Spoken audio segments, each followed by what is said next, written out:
Hi everyone, मैं आज आपको एक ब्यूटीफुल परफॉर्मेंस आर्ट के बारे में बताने जा रही हूँ ओडिशा की एक पॉपुलर फोक डांस के बारे में। इसके बारे में जितने सारा इन्फॉर्मेशन है, जितने सारा फोक स्टोरीज है, वो सब तो मैं आपको बताऊंगी ही, पर इसके साथ साथ ना पूरा परफॉर्मेंस के वीडियो भी आपके लिए रखा है मैंने। पर इसके लिए आपको पूरा वीडियो देखना पड़ेगा। I am sure you love it. अगर ये वीडियो आपको अच्छा लगा हो तो आप YouTube की कमेंट सेक्शन में मुझे लिख के बताइए और इस वीडियो को ना ज्यादा से ज्यादा लोगों के साथ शेयर कीजिए।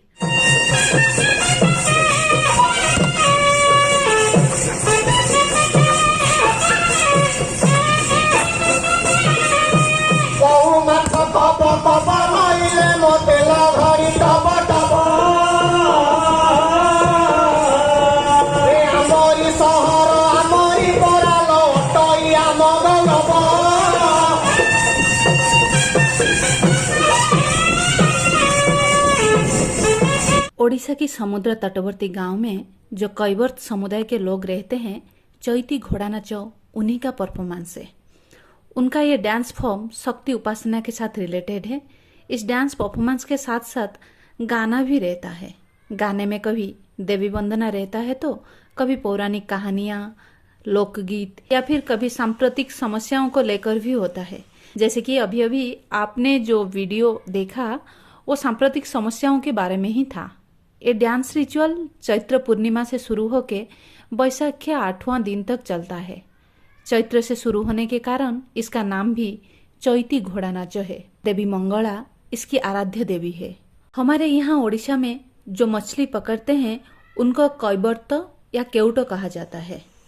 इंग्लिश में कहते हैं फिशरमैन फैमिली। आपके वहाँ क्या कहते हैं आप मुझे कमेंट सेक्शन में लिख के बताइए जरूर।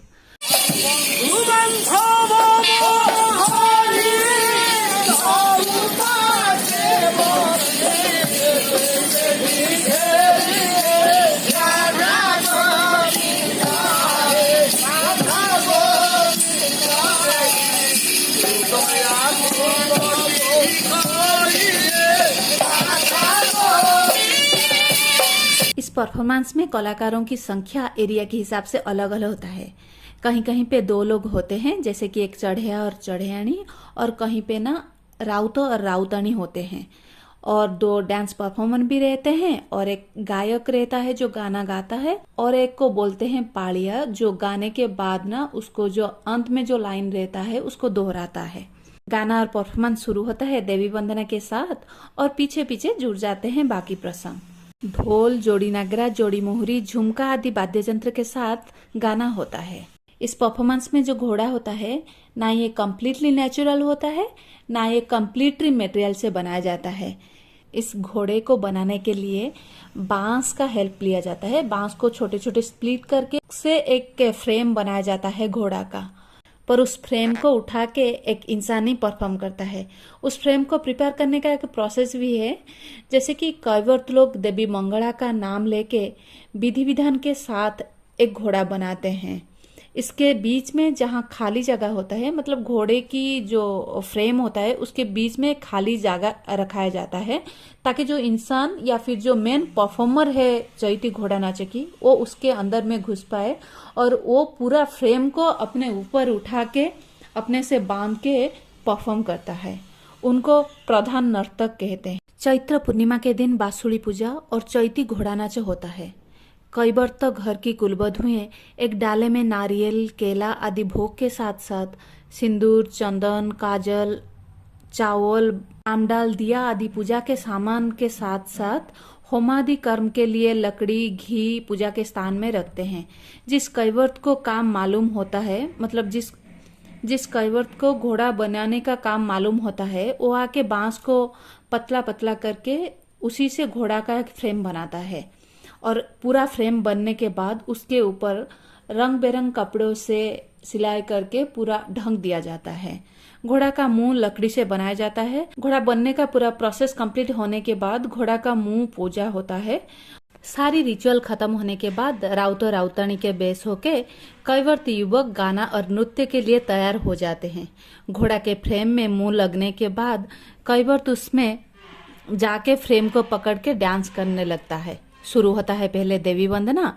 वंदना के बाद अपनी बातों को लेके गाना, जैसे कि सामाजिक जीवन, संसार की सुख दुख भरी बातें, खुशियाँ। कैवर्त समुदाय के लोग चैती घोड़ा नाच करने के पीछे एक कहानी भी है। एक कहानी अच्युतानंद दास ने कैवर्त गीता में लिखे हैं। इसके अनुसार कल्प वृक्ष से एक पत्ता गिर के प्रलय जल में बह गया। भगवान विष्णु उस पत्ते में जाके बालमुकुंद रूप में शयन किया।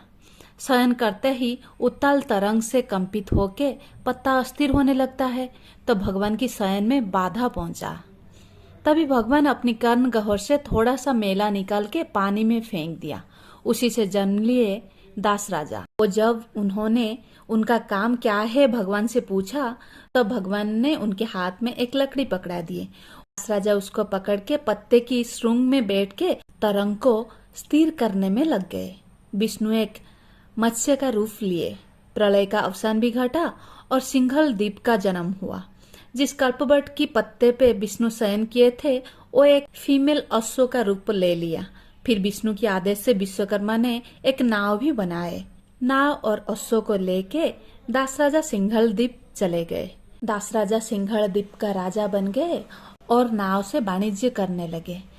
उस अश्व ने लाखों सालों तक सेवा करने के बाद एक गुरुवार के दिन अष्टमी तिथि में रूपांतरित होके अश्विनी बासेड़ी रूप में आविर्भूत हुआ। भगवान विष्णु उनको अपनी वंश के इष्ट देवी के रूप में मानने के लिए दास राजा को बताया।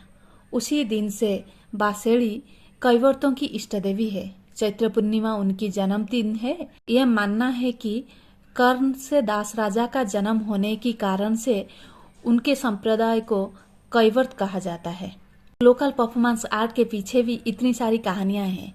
डांस के लिए जो घोड़ा की अटायर है, उसका वजन ज्यादा होने के कारण डांस जितना डिफिकल्ट है, उसका गाना उतना ही क्रिएटिव है। उसमें फैक्ट्स है, कहानी है, साटायर है heavy emotional and entertaining talk. Thank you for listening till the end. Hope you enjoyed the facts and performance. Thank you, friends.